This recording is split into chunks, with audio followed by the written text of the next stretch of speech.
Austin at the time had this, the Austin Chamber of Commerce will created this program to sort of sell Austin online.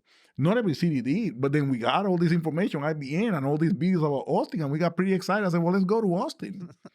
So my wife and I packed and got married, went to a cruise for a honeymoon, and then landed in Austin. And that's how I got here. This is my road to it. It was very hard.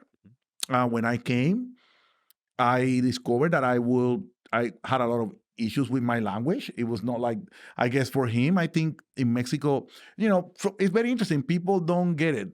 If you live in a lot of perception with Latin America, Latin America, if you come, like if you're in a good city, Monterrey, Mexico City, or you go to Buenos Aires, or you go to Santiago, any of these places, they got great schools.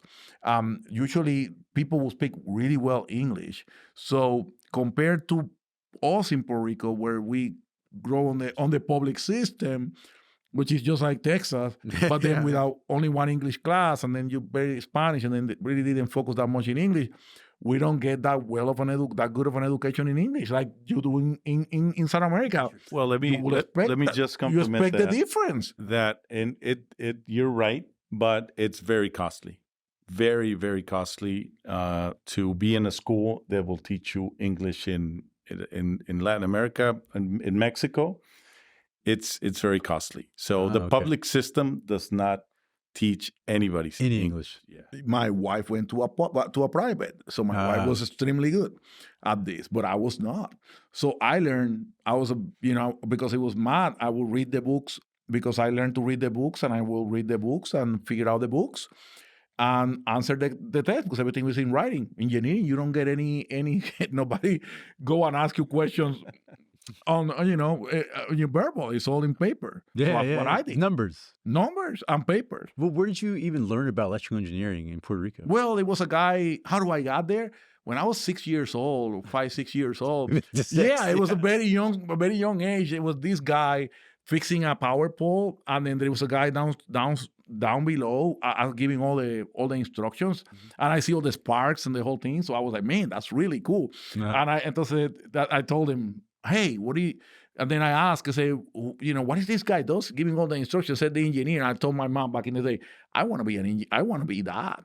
And actually, I did. Actually, I went to school and entered at that place where I said I wanted to be. So I checked that out. Really? You went back box. as an intern. I entered at Puerto Rico Power Authority. Yes, I did it. I checked that box.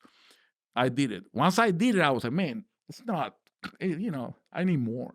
I told my wife, I don't just want to connect them. Yeah, I need more. And then there is not that much design here. So if you want to go there to do software engineering, I'll go there to do. My wife is a computer engineer. So if you go there, I'll go there to design. But yes, I did check that box. I work on that place that I saw at 6 years old. So that's what it drove me. That's what got you in electrical engineering. Something you came across at 6 years old. 6 years old. 6 years. I wish I would have done that before. Yeah. For me, it was take a crash course on power.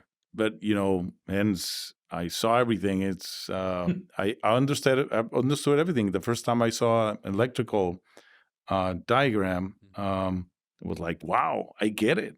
It was very easy for me.